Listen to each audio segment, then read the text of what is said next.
Hey everybody, what is going on? I hope you guys are all doing well and welcome to another tutorial video. In this video, I'll be explaining to you guys how you can delete your Cash App card. So let's get right into it. Now, if you have a Cash App card and you wish to delete it and create or activate a new one, that process is relatively very complicated.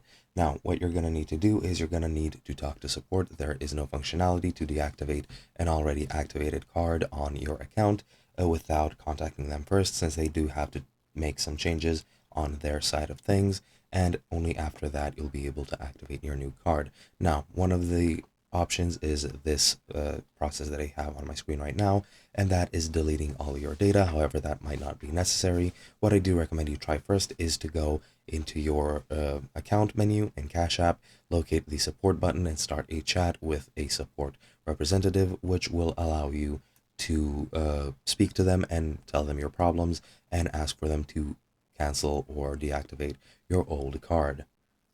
The reason is because you can only have one card available at a time, so you do need to remove the old one before you add a new one. Now, you can do it through the chat or email, or alternatively, you can also call them on the number 1-800 969 1940, if I'm not mistaken.